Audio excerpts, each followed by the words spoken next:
Cooking day of श्रद्धा ह्याचा आहे day 1 of 100. तर आपण आज बनवत आहोत पास्ता. त्यासाठी अनियन असे उभे उभे कट करायचे आणि टोमॅटो एक कट करून घ्यायचा आहे. त्यानंतर कोथिंबीर. त्यानंतर कंटेनरमध्ये तुम्हाला पाणी घ्यायचं आहे पास्ता बॉईलसाठी.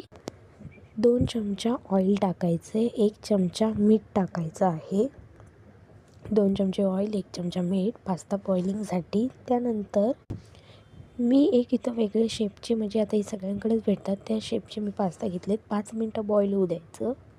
5 मिनटानंतर कन्सिस्टन्सी काहीतरी अशी होईल आणि ते फुगतील पास्ता. त्यानंतर तुम्हाला एक कंटेनर घ्यायचं.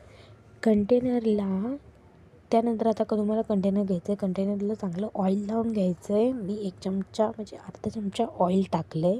ऑइल का लावतात? कारण कंटेनरला पास्ता गरम असतो आणि कंटेनरला पास्ता चिटकायला नाही पाहिजे, त्यासाठी ऑइल लावून घ्यायचं आहे.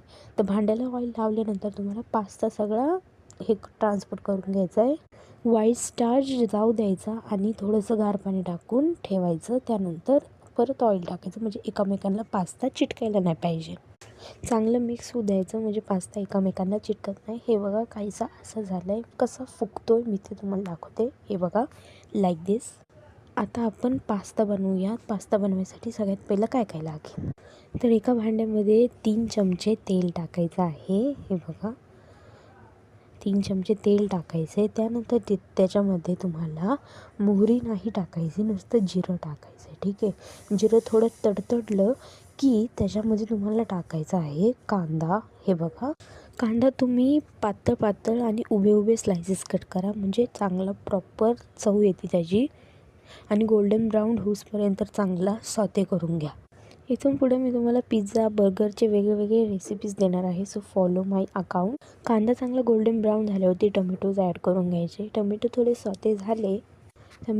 सॉते करून घ्यायचे. त्यानंतर तुम्हाला त्याच्यामध्ये टाकायचं आहे थोडीशी हळद टाकायची. त्यानंतर लाल मिरची पावडर मी 1.5 स्पून टाकली म्हणजे 1 आणि अर्धा चमचा.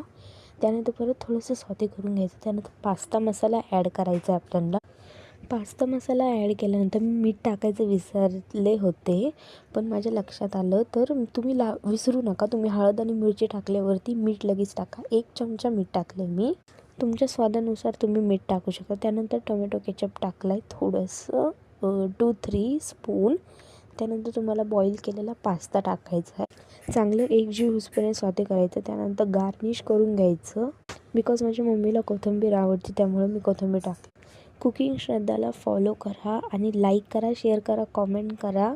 नवीन रेसिपी येत राहतील. ओके.